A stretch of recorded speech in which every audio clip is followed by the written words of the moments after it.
Hello students, today we are going to discuss about mechanism of breathing. Last time हम लोगों ने human respiratory system के बारे में स्टडी किया है और आज की क्लास में हम लोग स्टडी करेंगे ब्रीदिंग की मैकेनिज़्म को. तो first of all we are going to discuss about what is the breathing. Breathing क्या है? तो ब्रीदिंग आपकी एक फिज़िकल प्रोसेस होती है, यानी इसमें कोई केमिकल रिएक्शंस इन्वॉल्व नहीं होता. ब्रीदिंग का मीन्स है intake of oxygen and release of carbon dioxide, यानी कि गैसेस को जो है इनहेल करना और एक्सहेल करना, बाहर निकालना, क्या कहलाता है हमारा ब्रीदिंग. तो सबसे पहले हम लोग इसमें डिफरेंसेस देख लेते हैं. Inhalation during inhalation thoracic cavity expends. ठीक है, तो इनहेलेशन के समय क्या होता है कि जो हमारी थोरेसिक कैविटी का मतलब होता है chest cavity. Okay, thoracic cavity का मतलब चेस्ट कैविटी होता है और ये चेस्ट कैविटी की वॉल्यूम क्या होती है, इंक्रीज़ कर जाती है, बढ़ जाती है. आप लोग भी गैस को इनहेल करके देख सकते हो, आपकी चेस्ट कैविटी की जो वॉल्यूम होती है वो क्या होती है बेटा, इंक्रीज़ कर जाती है. ओके, और एक्सहेलेशन की बात करेंगे तो यहाँ पे थोरेसिक कैविटी जो है वो कॉन्ट्रैक्ट हो जाते हैं, यानी कि फिर से वही अपने सेम शेप में आ जाते हैं. ठीक है, कॉन्ट्रैक्ट होने के बाद वो फिर से अपने सेम शेप में आ जाते हैं. तो यहाँ पर भी आप लोग देख रहे हो कि एक्सहेल करने के बाद जो हमारा चेस्ट कैविटी की साइज़ है वो फिर से रीसाइज हो जाती है. ओके, इसके बाद हम लोग देखेंगे नेक्स्ट क्या डिफरेंस है. तो रिब्स लेफ्ट अप, यानी जो रिब्स होते हैं वो ऊपर की ओर मूव करते हैं ड्यूरिंग द इनहेलेशन के समय रिब्स जो है वो ऊपर की ओर मूव करते हैं और एक्सहेलेशन के समय रिब्स जो है वो नीचे की ओर मूव करते हैं. ओके, डायफ्राम क्या होता है, एक मस्कुलर ऑर्गन होता है जो कि थोरेसिक और एब्डोमेन कैविटी को सेपरेट करता है. Okay, diaphragm is a muscular organ which separated the thoracic cavity and abdomen cavity, यानी जो थोरेसिक कैविटी चेस्ट कैविटी हमारी होती है वो, और एब्डोमेन यानी जो हमारा पेट वाला भाग होता है, इन दोनों के बीच में ये मस्कुलर ऑर्गन प्रेजेंट होता है जिसको कि हम लोग डायफ्राम कहते हैं. ठीक है, और इसका मूवमेंट जब हम लोग इनहेल करते हैं तो ये जो है नीचे की ओर मूव करता है. ठीक है, और एक्सहेल में ये अपने पोजीशन पे वापस आ जाते हैं. ठीक है, वॉल्यूम ऑफ लंग्स इंक्रीजेस. तो सिंपल सी बात है कि जब हमारे लंग्स के एल्वोलाई में गैसेस फील होंगे तो ऑटोमेटिकली वॉल्यूम क्या होगी, लंग्स की इंक्रीज़ होगी. और जब वॉल्यूम जब हम लोग गैस को एक्सहेल करेंगे यानी बाहर निकालेंगे तो वॉल्यूम क्या होगी, लंग्स की जो है वो डिक्रीज़ कर जाएगी. इनहेलेशन की प्रोसेस में एयर क्या होता है, इंटर करता है हमारे अंदर, और एक्सहेलेशन में एयर जो है वो बाहर निकलता है. ठीक है, तो ये था इनहेलेशन और एक्सहेलेशन में डिफरेंसेस. नाउ इस फिगर को हम लोग थोड़ा सा ऑब्जर्व कर लेते हैं. तो इस फिगर को आप लोग जब ऑब्जर्व कर रहे हो तो देख लो ये थोरेसिक कैविटी को यहाँ पे शो किया गया है. तो ये देख लो थोरेसिक कैविटी जो कि रिब्स से घिरी हुई है, रिब्स से कवर्ड है ये. ठीक है, तो जब हम लोग इनहेलेशन करते हैं तो ये रिब्स जो है वो बाहर की ओर यानी आउटवर्ड बाहर की ओर मूव करते हैं और अपवर्ड यानी ऊपर की ओर मूव करते हैं. ठीक है, और ये जो हमारा डायफ्राम होता है, ये देख लो डायफ्राम वो डाउनवर्ड मूव कर रहा है. ओके, बस आपको यहाँ पर यही चीज़ें देखनी है बेटा कि जब हम लोग इनहेलेशन करते हैं तो हमारी जो चेस्ट की वॉल्यूम होती है या थोरेसिक कैविटी की जो वॉल्यूम होती है वो क्या होती है, इंक्रीज़ कर जाती है, यानी कि रिब्स बाहर आ जाएंगे, मतलब बाहर की ओर आएंगे, और जो डायफ्राम है वो नीचे की ओर मूव करेगा, जिससे हमारी चेस्ट कैविटी की साइज़ जो है वो इंक्रीज़ कर जाएगी. और इसके अपोजिट अगर हम लोग बात करें एक्सहेल में, तो यहाँ पर क्या हो रहा है, वापस गैस को बाहर निकाला जा रहा है. देख लो जो CO2 है वो बाहर आ रहा है, लंग्स की जो वॉल्यूम है वो कम हो जा रही है, और जब लंग्स की वॉल्यूम कम होगी तो रिब्स भी जो है वो डाउनवर्ड मूव करेंगे, यानी कि अपने पोजीशन पे फिर से वो वापस आ जाएंगे, और डायफ्राम भी जो है वो अपने पोजीशन पे वापस आ जाएंगे. ठीक है, तो आई होप कि ये फिगर समझ में आया होगा आप लोगों को. Now next topic is exchange of gases between alveolus blood and tissue.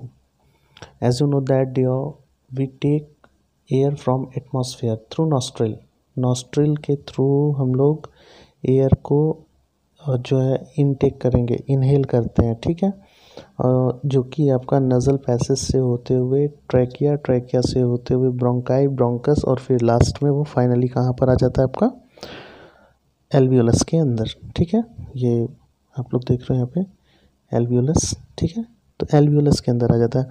तो एटमॉस्फेरिक एयर जो होता है या एटमॉस्फेरिक एयर में आप लोग कह सकते हो कि ऑक्सीजन का कंसंट्रेशन हाई होता है in the compare of carbon dioxide. ठीक है, कार्बन डाइऑक्साइड के कंपेयर में ऑक्सीजन का कंसंट्रेशन अधिक होता है, यानी हम लोग यहाँ इसको कह सकते हैं partial pressure of oxygen is more than partial pressure of carbon dioxide. ठीक है, और ये एल्वोलाई जो है वो आपका सराउंडेड होता है कैपिलरी से। ठीक है, तो ये कैपिलरी से सराउंडेड है और यहाँ पार्शियल प्रेशर ऑक्सीजन का अधिक होता है, जिसकी वजह से वो डिफ्यूज़ करके पहुँच जाता है आपका इस कैपिलरीज में प्रेजेंट ब्लड में। याद रखना यहाँ पे सिंपल डिफ्यूज़न होती है। ठीक है, और डिफ्यूज़न के बाद जब ये इसके अंदर पहुँचेगा ब्लड में तो एक आप स्टेप वाइज समझ लो, इसको थोड़ा सा देख लो। जैसे ये ब्लड कैपिलरीज से सराउंडेड होता है और ब्लड कैपिलरीज में है ब्लड। ठीक है, और जब ऑक्सीजन जो है डिफ्यूज़ करके पहुँचेगा आपका ब्लड में तो ब्लड में प्रेजेंट होता है आपका आरबीसी। ठीक है, ये ब्लड का कंपोनेंट है आरबीसी, और इस आरबीसी में प्रेजेंट होता है आपका हीमोग्लोबिन जो कि एक ऑक्सीजन कैरियर होता है। ओके, ये रेड कलर का पिगमेंट है और ये हीमोग्लोबिन जो है वो ऑक्सीजन के 4 मॉलिक्यूल्स के साथ क्या होता है बाइंड हो जाता है। ओके, और क्या बना लेता है ऑक्सी हीमोग्लोबिन, जिसको हम लोग क्या कहते हैं pure blood. Okay, oxy haemoglobin बना लेता है जिसको हम लोग कहते हैं प्योर ब्लड।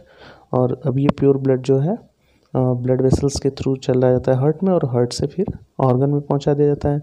और वहाँ ऑर्गन जो है आपको पता है कि सेल्स से बने होते हैं और ग्रुप ऑफ सेल्स क्या कहलाता है टिश्यू। ठीक है, तो ये जो है प्योर ब्लड टिश्यू तक फाइनली पहुंचा दिया गया। ठीक है, टिश्यू तक पहुंचाने जाने के बाद ये जो है टिश्यू फ्लूइड से सीधा सेल्स के अंदर इंटर कर जाता है। ये देख लो आप लोग यहाँ पे थोड़ा सा,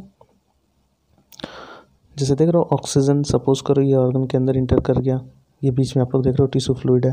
ठीक है, टिश्यू फ्लूइड यहाँ ऑक्सीजन आकर इस टिश्यू फ्लूइड के थ्रू पहुँचता है आपका सेल्स के अंदर। ठीक है, ये सेल्स के अंदर आने के बाद फूड को ब्रेक डाउन करता है, यानी कि फूड को ऑक्सीडाइज करता है और वहाँ पे क्या प्रोड्यूस करता है carbon dioxide plus water plus energy. ठीक है, तो जब ये कार्बन डाइऑक्साइड यहाँ प्रोड्यूस होगा देन ये सेल से बाहर आ जाएंगे डिफ्यूज़ करके और फिर कहाँ पर आ जाएंगे ये टिश्यू फ्लूइड में, और टिश्यू फ्लूइड से फिर ये पहुँचा दिए जाएंगे कैपिलरीज़ में, और कैपिलरीज़ में प्रेजेंट है ब्लड में हीमोग्लोबिन, तो हीमोग्लोबिन के साथ ये कार्बन डाइऑक्साइड बाइंड हो जाएगा और क्या बना लेगा कार्बोक्सी हीमोग्लोबिन, यानी इम्प्योर ब्लड जिसको कहते हैं हम लोग। ठीक है, और फिर ये कैपिलरीज ऑफ एल्वियोलस तक पहुंचाया जाएगा ब्लड वेसल्स के थ्रू। ठीक है, और वहाँ से अब आपको पता है कि ब्लड में किसकी क्वांटिटी अधिक है, किसका कंसंट्रेशन अधिक है, तो वो है CO2 का। यानी हम लोग कह सकते हैं कि partial pressure of carbon dioxide is more than partial pressure of oxygen. ठीक है, तो यहाँ पे partial pressure of carbon dioxide जो है वो मोर है, इसलिए यहाँ पर अब क्या होगा यहाँ देख लो, जैसे यहाँ आपके एल्वोलाई के कैपिलरीज तक पहुँचाया गया था वो कार्बन डाइऑक्साइड, अब वो ईजिली जो है क्योंकि कार्बन डाइऑक्साइड का पार्शियल प्रेशर अधिक है तो वो डिफ्यूज़ करके आ जाएगा आपका एल्वियोलस के अंदर। ठीक है, और वो फिर बाहर कर दिया जाएगा थ्रू द नॉस्ट्रिल। ओके, तो हम लोग देखें यहाँ एक्सचेंज ऑफ गैसेस कैसे हो रहे हैं। एल्वियोलस में होता है गैसेस एक्सचेंज, ये याद रखिएगा आप लोग। ठीक है, 2 जगह पे, एक तो एल्वियोलस में होता है और दूसरा टिश्यू फ्लूइड में। ठीक, नेक्स्ट हमारा जो टॉपिक है वो है आपका टेरेस्ट्रियल ऑर्गेनिज्म। कुछ ऐसे ऑर्गेनिज्म मतलब जो कह सकते हो लैंड पर प्रेजेंट होते हैं, टेरेस्ट्रियल हैबिटेट में पाए जाते हैं, वो मोस्टली क्या करते हैं एटमॉस्फेरिक ऑक्सीजन को यूटिलाइज करते हैं। एटमॉस्फेरिक ऑक्सीजन को वो क्या करेंगे यूटिलाइज करते हैं। ठीक है, यानी एटमॉस्फेयर से ऑक्सीजन को इनटेक करते हैं, ठीक। लेकिन अगर हम लोग बात करें वहीं एक्वाटिक ऑर्गेनिज्म की, तो ये जो ऑक्सीजन यूज़ करते हैं वो वाटर में जो डिजॉल्व ऑक्सीजन है उसको यूटिलाइज करते हैं, जैसे फिशेस, ओके। और रेस्पिरेशन इन प्लांट्स, ये एक इम्पॉर्टेंट पॉइंट है। प्लांट्स में जो रेस्पिरेशन होता है वो एनिमल्स के कंपेयर में बहुत ही सिंपल है, ठीक है। हम लोग ने देखा कि अभी एनिमल में, ह्यूमन में खास करके अभी हमने स्टडी किया तो हम लोग देखें कि उसमें कितनी कॉम्प्लेक्स प्रोसेस है।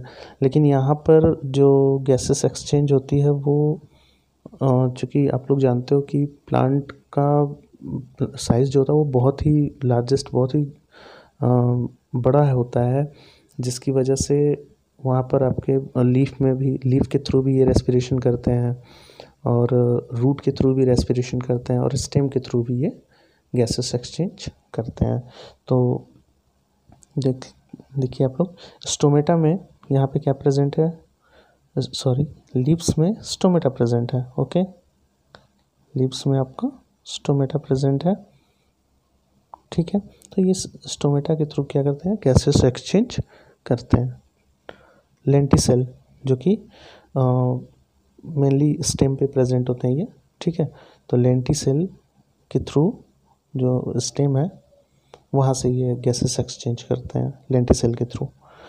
और रूट की बात करें तो रूट के मतलब सरफेस से ये जो सॉइल में, जैसे सॉइल के ये पार्टिकल्स होते हैं और सॉइल पार्टिकल्स के बीच में स्पेस होता है, इस स्पेस में एयर भरा हुआ है, ठीक है। इस स्पेस का ये ऑक्सीजन यूटिलाइज करते हैं through the root surface, okay. Thank you dear.